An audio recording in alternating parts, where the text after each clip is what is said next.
होशियारपुर नामक गांव में गुड्डू अपनी माँ बिमला के साथ रहता है। बिमला ने मेहनत मजदूरी करके गुड्डू का पालन पोषण किया। गुड्डू भी अपनी माँ के साथ मजदूरी करता था। एक दिन गुड्डू काम पर जाने के लिए तैयार हो रहा था। तभी उसकी माँ उसके लिए खाना लेकर आई। माँ, मैं ये खाना नहीं खाऊंगा। क्यों? तो जेल ले जाओ, रास्ते में खाई लियो। माँ, मुझे खाना नहीं खाना है। क्या हुआ बेटा, कि इतना क्यों परेशान है? कुछ नहीं माँ, मैं काम पर जा रहा हूँ। गुड्डू काम पर चला गया। उसके पीछे पीछे बिमला भी घर से निकली। गांव के चौपाल पर कुछ लड़के गुड्डू को चिढ़ाने लगे। अरे फटे पुराने कपड़ों के साथ घूमता है बेचारा। इधर देख, ये कुर्ता शहर से चाचा जी लाए हैं। देखा है क्या कभी? औकात होती नहीं है, इसलिए ऐसे घूमते रहते हैं। बेचारा पैदल ही घूमता है। जहाँ सभी लड़के मौज मस्ती कर रहे हैं, ये बेचारा मजदूरी कर रहा है। ये जीवन में कभी साइकिल भी नहीं खरीद सकता। हाँ, इसकी माँ कभी मोटरसाइकिल पर भी नहीं बैठ पाएगी, क्योंकि इसकी कमाई में रोटी की पूर्ति भी नहीं होती होगी। मोटरसाइकिल छोड़ो, साइकिल भी बहुत बड़ी बात है। बाकी सभी लड़के भी गुड्डू के ऊपर जोर जोर से हंसने लगे। गुड्डू से आज सुना नहीं गया। वो जंगल की तरफ जाने लगा।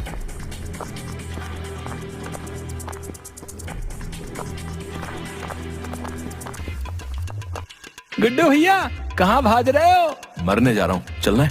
देखो भैया, हम तुम्हारे साथ मर तो नहीं सकते, लेकिन साथ चल ले रहे। लेकिन क्यों? गांव में बताए के लिए भी तो कोई चाहिए कि गुड्डू भैया कैसे मरे। मेरा पहले से दिमाग खराब है। ना भैया, दिमाग तो तुम्हारा बहुत ही बढ़िया, हमारी मम्मी कह रही। चल, तू साथ चल, और हाँ, मुंह बंद करके चलना है।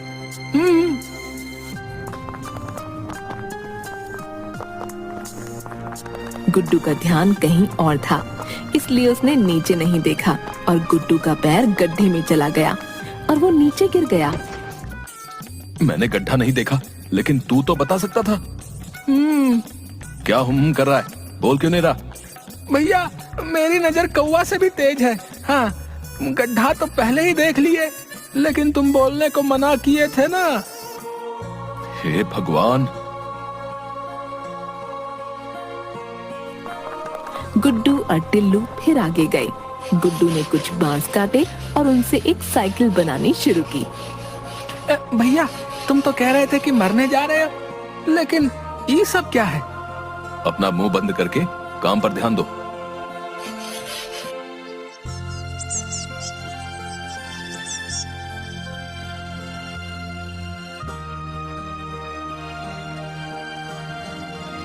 गुड्डू ने 2 दिन तक मेहनत की और बांस से एक बहुत अच्छी साइकिल बनाई।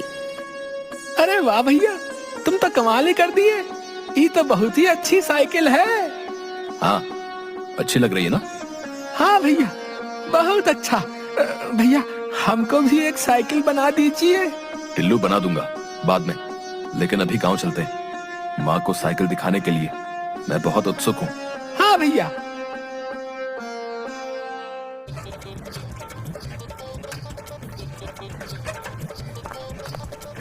गुड्डू ने साइकिल को गांव में चलाया।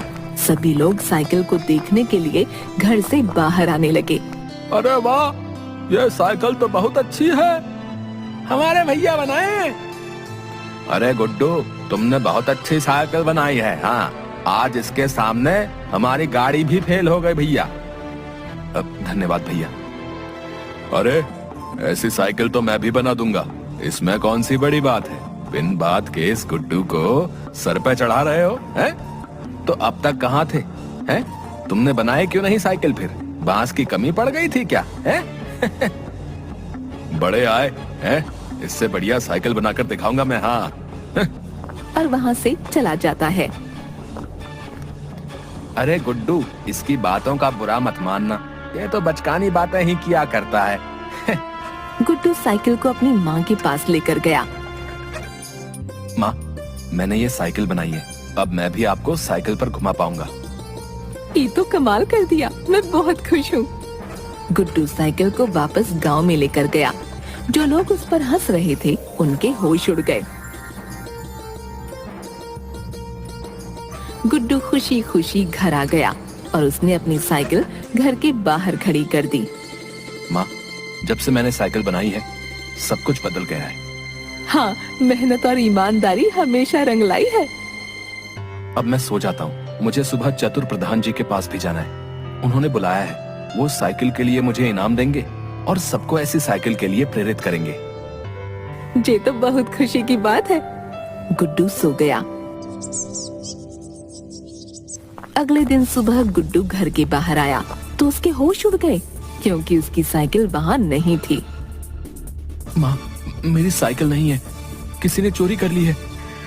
अभी ज्यादा देर नहीं भाई, तू जल्दी से चतुर प्रधान जी के पास पहुँच जा। गुड्डू दौड़ते हुए प्रधान जी के पास गया।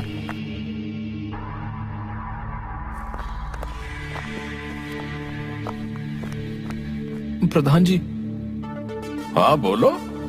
प्रधान जी, मैंने मेरी साइकिल बाहर खड़ी की थी लेकिन साइकिल चोरी हो गई है। तुमको किस पर शक है?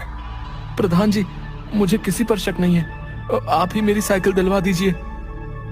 तुमने बांस से बहुत अच्छी साइकिल बनाई है, यह खबर मेरे पास भी आई थी, लेकिन कोई उसको चुरा लेगा ये नहीं सोचा था।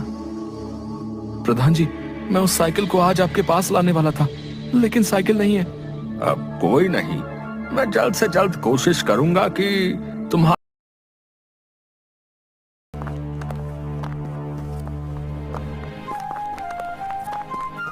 भैया, हमें खबर मिली कि साइकिल।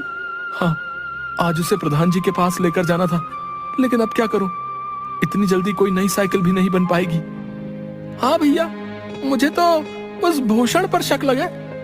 अरे नहीं यार, वो बस बड़बोला है, ऐसा काम नहीं करेगा। कहीं रमण।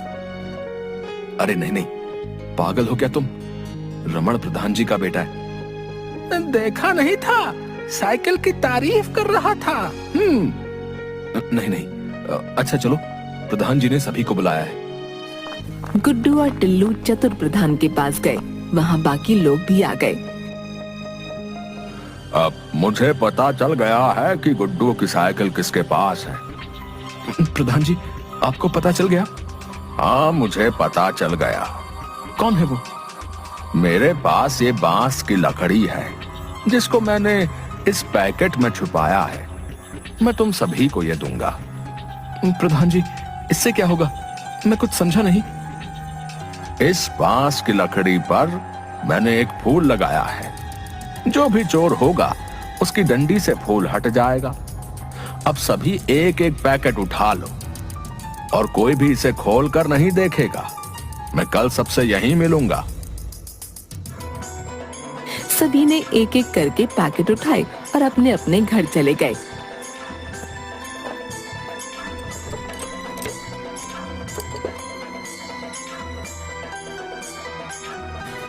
अगले दिन शाम को सभी फिर से इकट्ठा हुए। सभी अपने अपने पैकेट खोल लीजिए। सभी ने अपने पैकेट खोले। किसी की भी डंडी पर फूल नहीं था, लेकिन टिल्लू की डंडी पर फूल था। मैं फैसले पर पहुंच गया हूँ। साइकिल टिल्लू ने चुराई है, क्योंकि मैंने किसी भी डंडी पर फूल नहीं लगाया था। टिल्लू, अब तुम खुद ही सच बता दो, वरना मुझे अपना तरीका अपनाना पड़ेगा। हमें माफ कर दो मालिक, बड़ी भूल हो गई। मैंने ये नहीं सोचा था, लेकिन इतनी बड़ी गलती हो गई। मैंने अपनी डंडी पर डर की वजह से फूल लगा लिया। अच्छा ठीक है, लेकिन तुम्हें किस बात का डर था? क्योंकि मैंने ही साइकिल चुराई।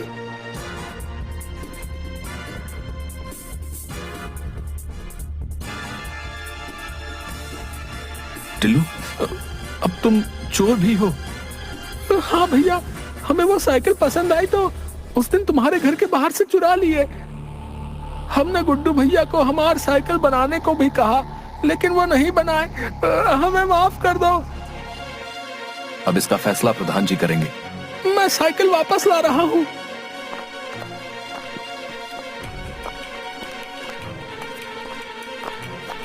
लेकिन तुम्हें इसके लिए माफ नहीं किया जाएगा।